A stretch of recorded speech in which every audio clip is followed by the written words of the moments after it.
Buenas noches, chicos, ¿cómo me escuchan? Hola, Natalie, buenas noches, ¿se me copia? Buenas noches, doctor. Sí, se lo escucha bien. Muchas gracias, bienvenidos. Vamos a darles un par de segundos a los compañeros para que vayan conectándose. Y empezamos nuestra clase del día de hoy, camino ya a lo que es el examen final.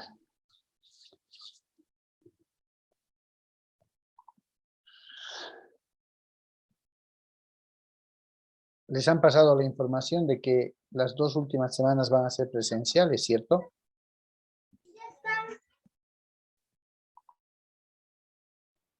Sí, el examen igual, doctor.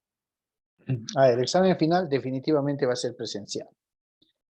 Definitivamente va a ser presencial. Bien.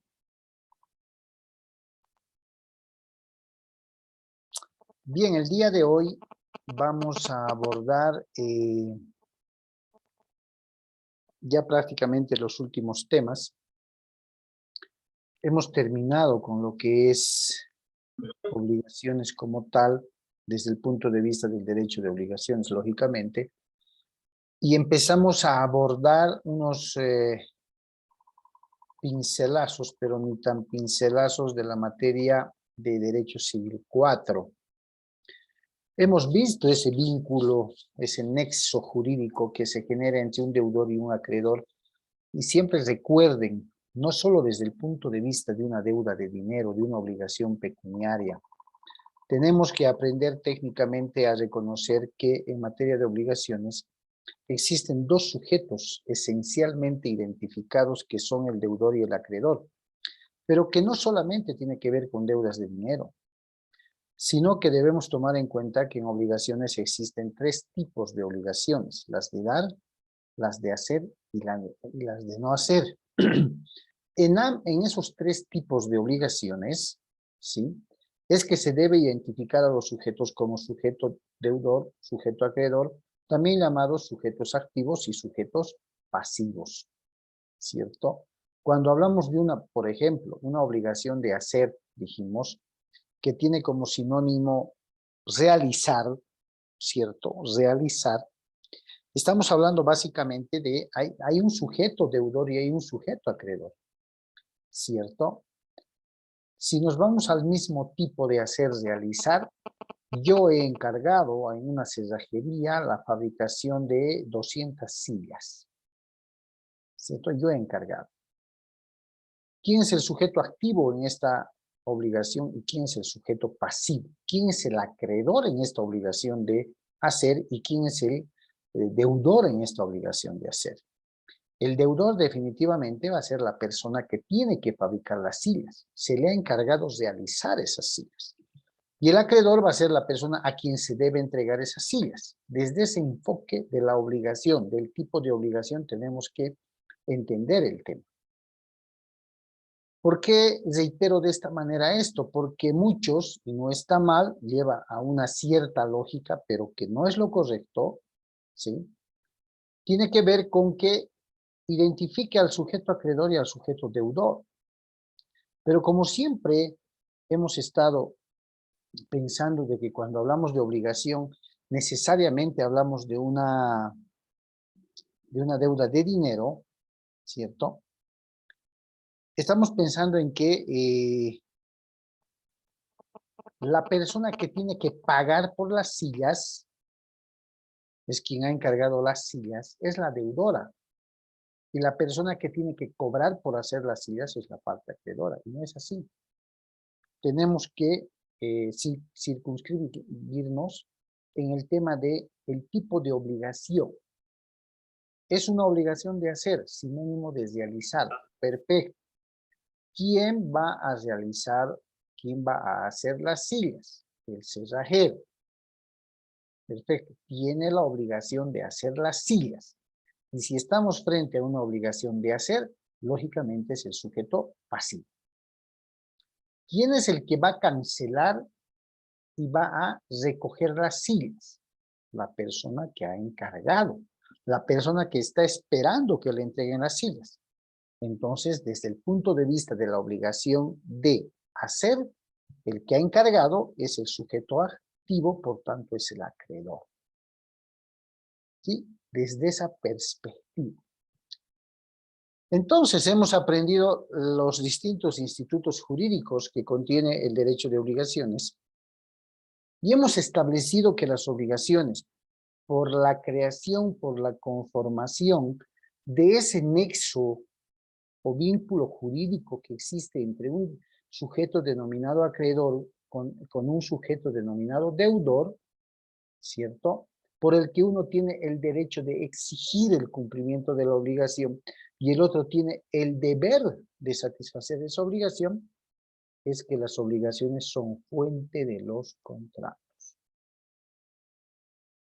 Ustedes no pueden de ninguna manera equivocarse a momento de establecer si las obligaciones son fuente de los contratos o los contratos son fuente de las obligaciones. No va a existir la celebración de contrato alguno si es que no hay la conformación de una obligación. La obligación va a dar lugar a los contratos. Por tanto, reitero que las obligaciones son fuente de los contratos. Que en su momento entre los investigadores, entre los doctrinarios, si hubo una marcada discrepancia, un desacuerdo marcado, porque algunos sostenían que los contratos eran fuente de las obligaciones, ¿sí? Y otros sostenían que las obligaciones eran fuente de los contratos. Y haciendo los análisis por cada uno de los lados, establecieron, a ver, ¿qué es una obligación? Es el nexo o vínculo jurídico que existe entre un sujeto llamado acreedor con un sujeto llamado deudor para la satisfacción o cumplimiento de la prestación debida o el cumplimiento de la obligación. No hay ningún problema.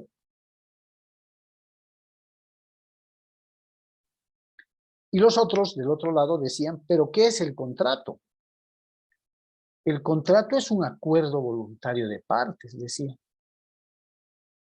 Las partes se ponen de acuerdo y estipulan las condiciones en las que se va a suscribir el contrato. Entonces el contrato da nacimiento a una obligación. No, la obligación ya nació desde el momento mismo del nexo o vínculo jurídico que las partes han conformado. Y una vez nacido ese vínculo o nexo jurídico, una vez acordado ese nexo o vínculo jurídico, pues se ha tomado la decisión de plasmarlo en un contrato. Y de ahí que más o menos por mayoría de votos, llamemos así, se tiene que las obligaciones son y constituyen fuente de los contratos. ¿Ya? No se olvide. Pero, ¿de dónde nace el contrato? Y siempre se hace una analogía muy interesante en utilizar al Instituto Jurídico del Matrimonio en esta parte de ejemplificar y hacer entender qué es un contrato, de dónde nace un contrato, cómo ha evolucionado este tema de los contratos. ¿Creen ustedes que el matrimonio es un contrato o no? Es un contrato entre dos personas. ¿Qué tipo de contrato será? ¿Y por qué es un contrato el matrimonio?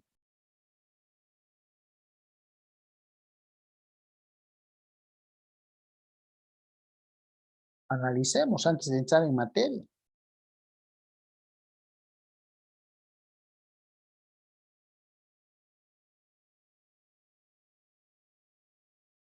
¿Quién me dice algo?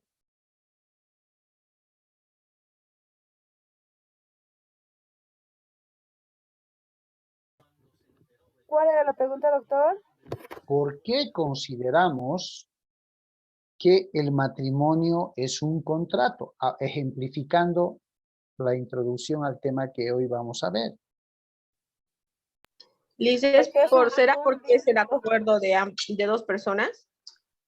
El acuerdo de dos personas. ¿Quiénes son estas personas? Los esposos. Los futuros esposos.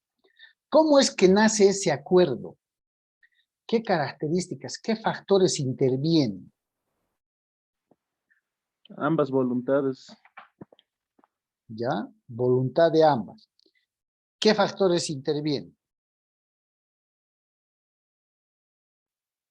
Registro civil. El registro civil, ¿ya? ¿Qué más?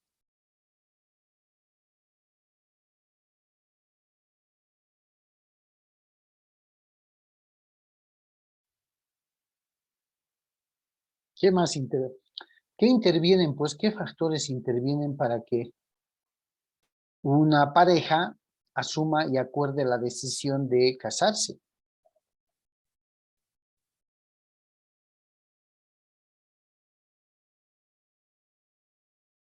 Unión de bienes, tal vez. Ya, o sea, la pareja, antes que cualquier otra cosa, dice, bueno, yo le digo a María, ¿no? A un nombre ficticio, creo que no tenemos ninguna compañera María. María, lo primero que vamos a establecer por el sentimiento que nos tenemos es que nuestros bienes se van a unir. ¿Por ahí más o menos? ¿O cómo es el asunto? Normalmente, doctor, los bienes empiezan a nacer cuando el contrato se hace, ¿no? Porque cada uno tenía antes lo suyo, eso no se une. Entonces, ¿cuáles son los factores que intervienen para que podamos hablar, ejemplificando, aunque sea, de que el matrimonio es un contrato?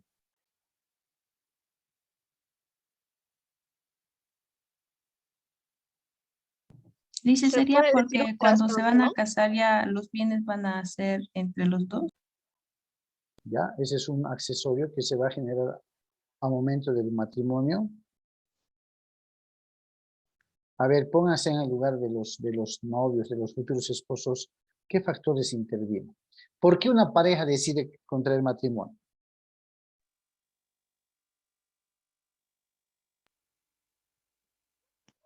Porque decide continuar su vida juntos. Ya. Porque se aman mucho. ¿Seguros de formalizar algo? Hay pues el sentimiento de por medio, como lo ha dicho Isaías. ¿Sí o no? El sentimiento, el lazo afectivo, hace que estas personas aborden un tema en el cual acuerdan contraer nupcias. ¿Será que los esposos de lo primero que hablan para tomar la decisión de casarse, hablan primero de los bienes? No. No, pues. ¿Cierto? Como debería de ser, con un criterio formado, con un sentido común muy bien cultivado, asumen la decisión de analizar el grado, la fortaleza, la solidez del lazo afectivo, del sentimiento que se tiene. Y consideran que están preparados para asumir un proyecto ¿de qué? Ustedes han llevado ya familia. Proyecto de vida sería, ¿no? Un proyecto de vida en común. Reitero la preguntita, ¿ustedes han llevado ya familia? Estamos llevando. Excelente, excelente entonces. ¿Es o no es así en la actualidad? La pareja, el matrimonio, tiene un proyecto común de vida o un proyecto de vida en común. ¿Sí o no? Pero el centro de todo es el sentimiento que se tiene la pareja. se ponen de acuerdo. ¿Sí o no? Hay la propuesta, la petición de mano, si es que todavía hay eso, ¿no? Y convergen en contraer matrimonio. ¿Cierto? ¿Hay requisitos que cumplir para contraer matrimonio? ¿O no?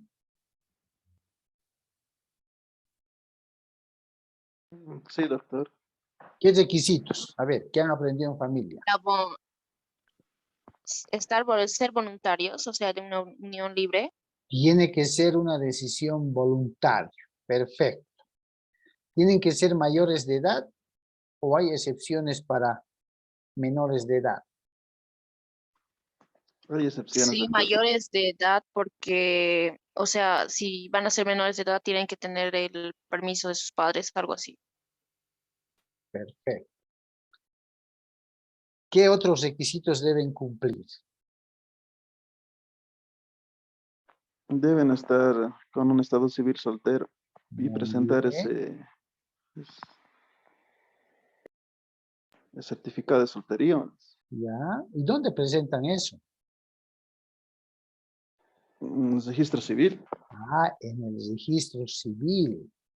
El certificado de estado civil, que denote la libertad de estado, es decir, libre para casarse. Fotocopias de carnet, no sé si piden certificado de nacimiento, fotocopias de carnet de quienes les piden, a cada uno. De los testigos. ¿Qué tiempo se debe publicar en la oficialidad del registro civil antes de casarse?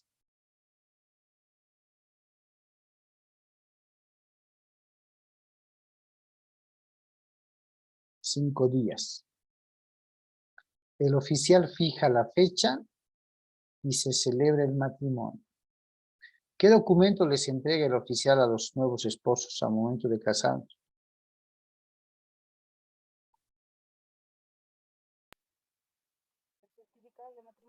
El contrato y la libreta, si no me equivoco, dice.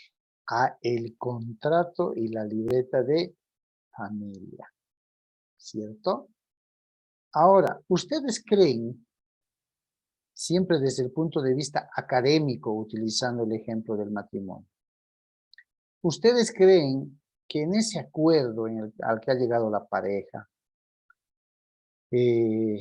han organizado todo, han cumplido con los requisitos exigidos por ley, se han presentado a la ceremonia, han cumplido con las formalidades y el oficial los ha declarado marido y mujer, ¿cierto? O esposo o esposa. ¿Ustedes creen que es lo mismo acuerdo que consentimiento?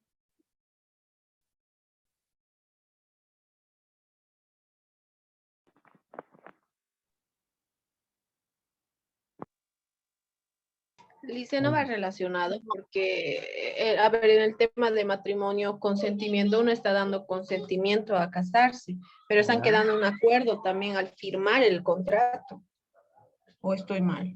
No, acá nada está mal, chicos, acá nada está mal. Sí hay un relacionamiento de los términos, de lo que podría significar acuerdo, aceptación, consentimiento, ¿cierto? Se podría decir que al acordar ya estoy aceptando. Entonces lo mismo que si estoy acordando, estoy aceptando, y si estoy aceptando, estoy consintiendo.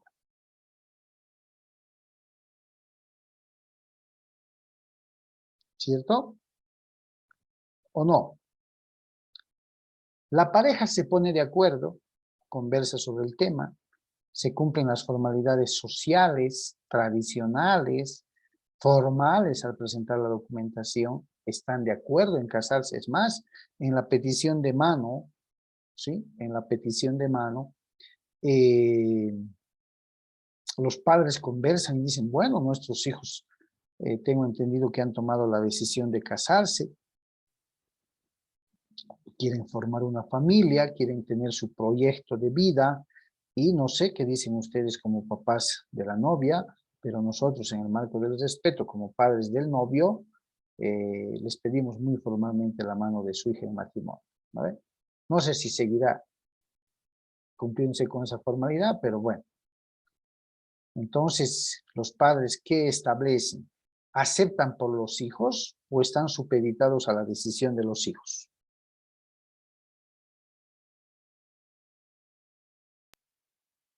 Esperan la decisión de los hijos.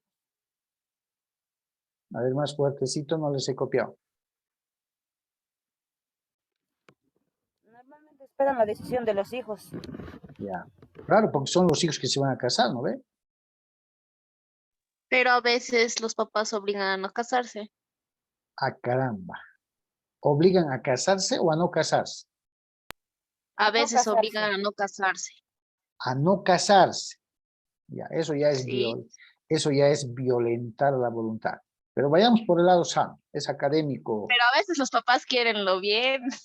Ah, Por pero eso yo creo, por o sea, eso. porque estudien. Pero estamos hablando de que, lógicamente, a ver, qué padre no busque, y si hablo de padre, hablo en términos general, ¿no? Padres, padre y madre. ¿Qué padres, chicos, qué padres no buscan el bienestar, no luchan por el éxito de sus hijos, por su tranquilidad, por su formación, para verlos hechos y derechos y decirles, ahora sí, pueden levantar vuelo? Ya tienen las herramientas suficientes para poder enfrentar la vida. La decisión que ustedes tomen, las vamos a respetar. Díganme, ¿qué padres? Todos, o por lo menos una gran mayoría. Ah, pero si mi hija viene a sus 16, 17 años con que llegó la Navidad y los pastores y los regalos, o sea, no esperen una reacción común y corriente, ¿cierto? Ahora, cuando hay el tema de, papá, me quiero casar y no he salido, no he terminado la carrera todavía, tampoco los padres van a aceptar de manera, hijito, hijita, ¿te quieres casar? Bueno, pues casarte, ni modo ya. O sí, no. Lo hagan bien o mal,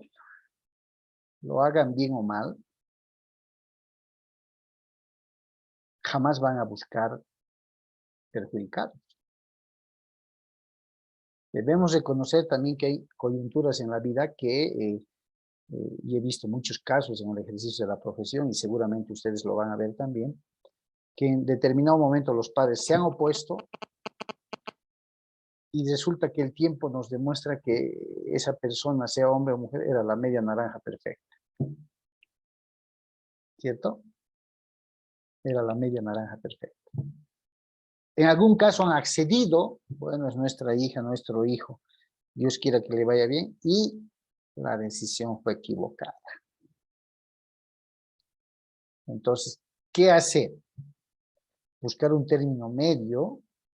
Yo a título personal considero que en ese tema, y creo que lo he aprendido de mis abuelos, por eso digo a título personal, los papás nos hablan, nos recomiendan, nos aconsejan, nos restringen, lo que ustedes quieran llamarle, porque nos llevan una gran ventaja que se llama experiencia. Porque ellos ya han caminado por el camino que nosotros estamos empezando a caminar. Porque ellos ya han tropezado y conocen dónde hay un hueco, dónde hay una piedra, dónde me voy a lastimar. Y como ellos ya han caminado por ese camino, lo que menos esperan es que nosotros los hijos tropecemos con lo que ellos han tropezado. Si tuvieran que poner una alfombra en una parte del camino que les ha tocado transitar con espinas, con obstáculos, seguro que nos ponen una alfombra con el fin de que los hijos no tropiecen con esos mismos obstáculos. Pero a veces también nosotros los hijos tenemos que transitar, nos tiene que doler, nos tenemos que pinchar, nos tenemos que caer para un momento decir cuánta razón tenía mi padre, cuánta razón tenía mi madre. ¿Sí o no? Entonces, enseñanza de los abuelos. Entre el 1 y el 10, mínimamente un 9, hay que hacer caso a los papás. ¿Se pueden equivocar? Pero claro que sí, son seres humanos. Pero también tienen mucha razón por lo que les digo. Ellos ya han caminado por la senda por donde nosotros estamos empezando a caminar. Y a veces, pues, cuando no entendemos, no aprendemos, porque a cierta edad, ¿quién no ha pasado por los 15, 16, 18, 20? Consideramos que, pucha, somos los astronautas, todo lo sabemos, todo lo podemos. Nosotros estamos en lo cierto, nuestros papás son anticuados, molestosos, por eso me riño, por eso. Pero pasa el tiempo y la vida nos enseña.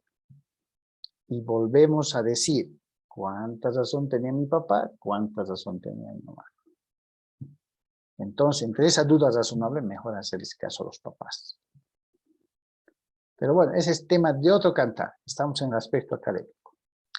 Es un acuerdo, es un contrato del matrimonio. Así está concebido y así estaba concebido en el antiguo Código de Familia que ha sido abrogado por la Ley 603. Doctor, Adelante. y ese caso, o sea, ya del contrato y todo, o sea, hay personas que a 2 semanas, o sea, de casarse, luego se arrepiente una de las partes y ya no se casan. Ahí es que el contrato se rompe, ¿sí, no? Claro, claro, ¿por qué?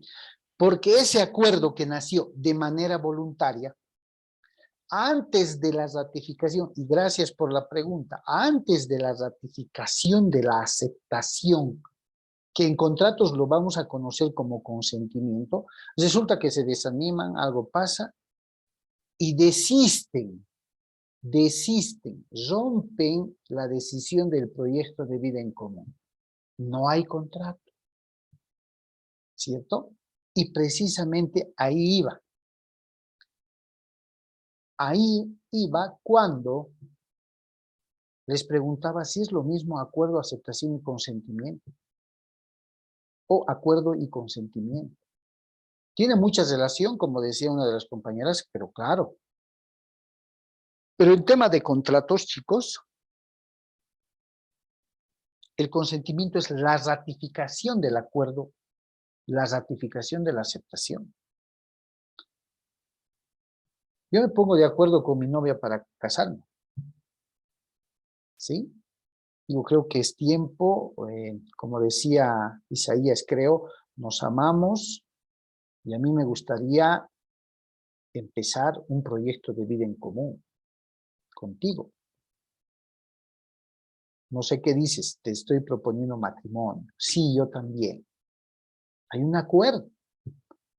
Vamos a cumplir con los requisitos y las formalidades. Perfecto.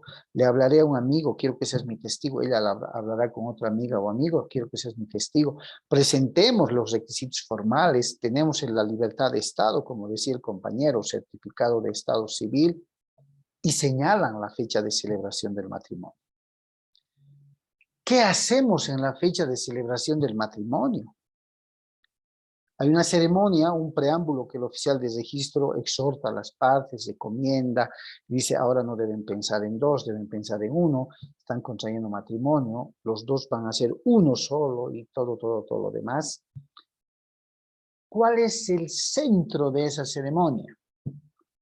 Cuando el oficial dice, fulanito de tal, a ver, yo me he puesto como ejemplo, a ver, Osman Orellana Aguilar, aceptas por esposa a fulanita de tal para amarla, cuidarla, protegerla en momentos buenos. ¿Dice o no dice, chicos? Sí. Dice. Sí, dice, doctor. Ya.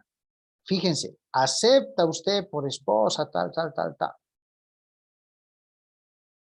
Es más, hay algunos oficiales de registro civil que preguntan, ¿ustedes están acá de manera voluntaria o han venido presionados por alguna situación? ¿Sí o no? No, de manera voluntaria. Perfecto. ¿Acepta usted? ¿Qué dice el novio? Sí, acepto.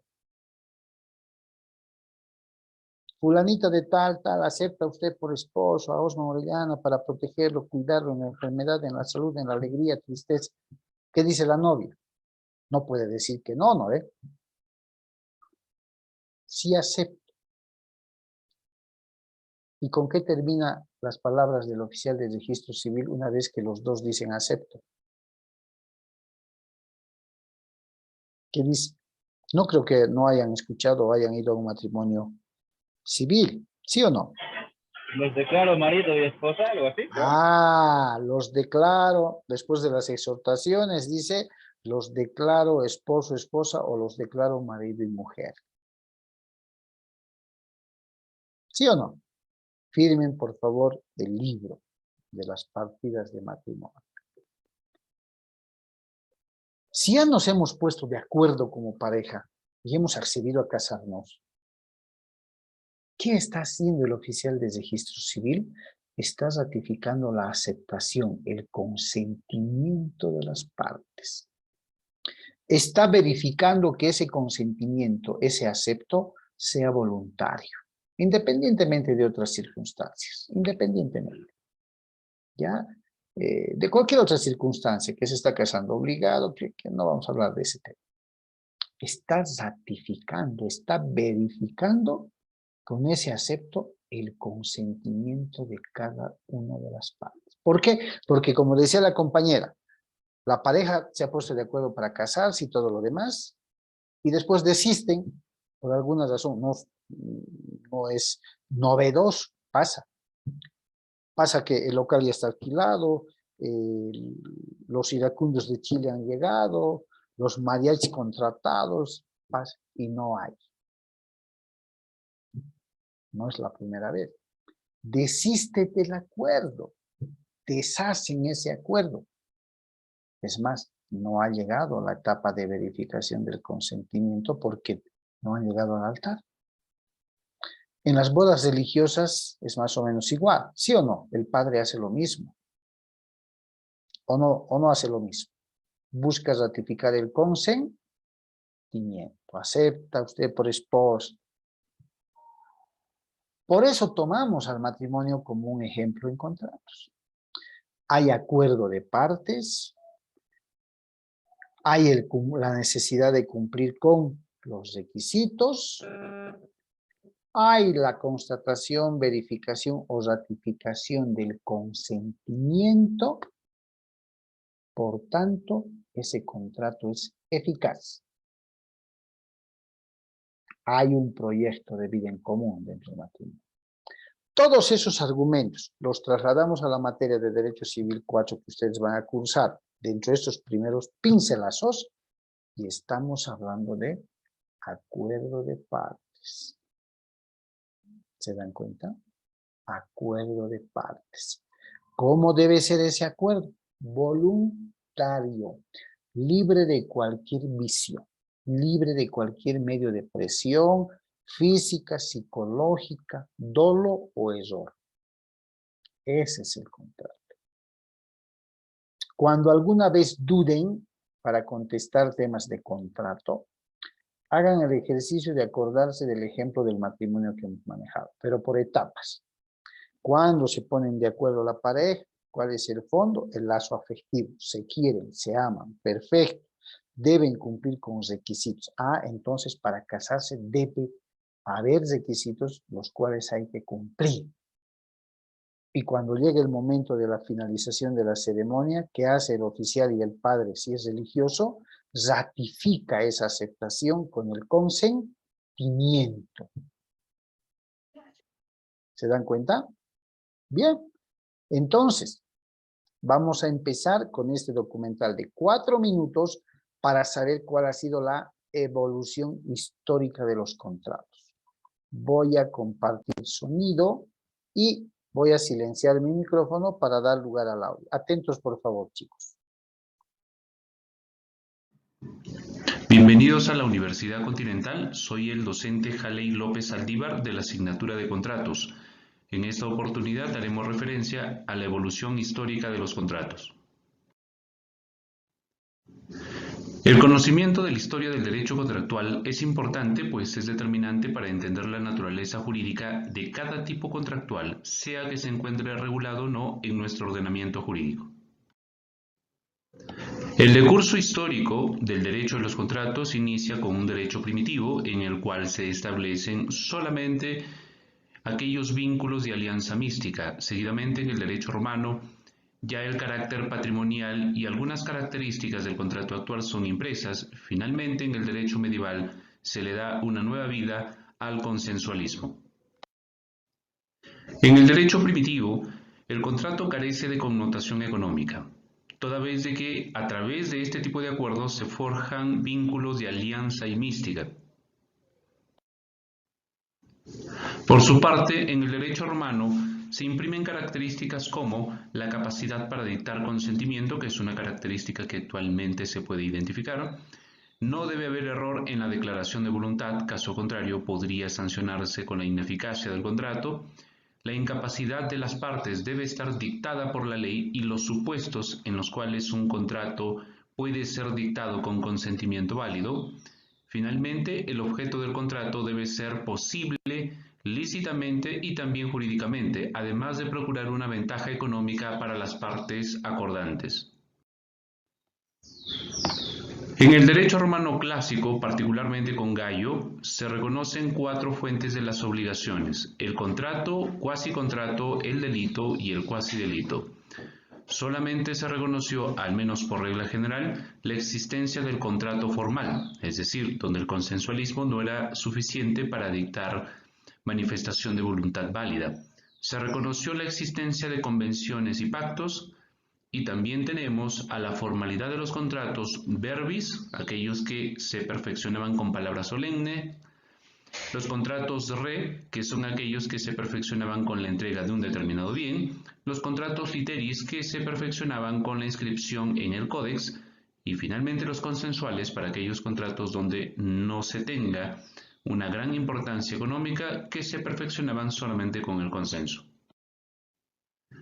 Por su parte, en el derecho romano justinianeo existían 2 principios: el principio del individualismo, que se basa en la autonomía de la voluntad, donde las partes podrían hacer lo que quisieran conveniente, y el formalismo, que se basa en el dirigismo contractual, donde el Estado determinaba ciertas formalidades que esa manifestación de voluntad debía respetar.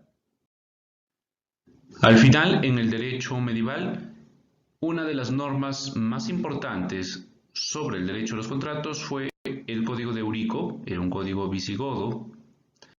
Se diferencia el contrato del pacto, es decir, el acuerdo continente con uno de sus contenidos. Se daba preeminencia al contrato formal, aun cuando la consensualidad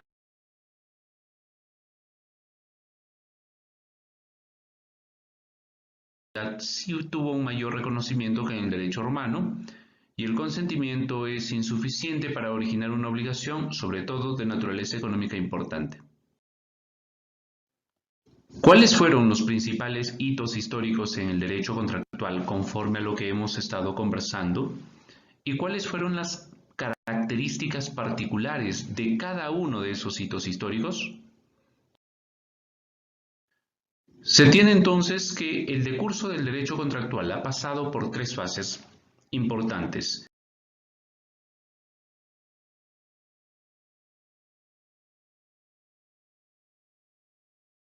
El derecho primitivo, el derecho romano y el derecho medieval. De su parte, cada hito histórico ha impreso características específicas en el derecho contractual, como la formalidad o la autonomía de la voluntad, características que podemos identificarlas incluso en estos tiempos actuales.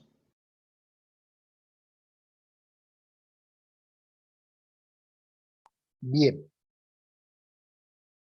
Derecho de Justiniano viene del derecho romano, ¿cierto?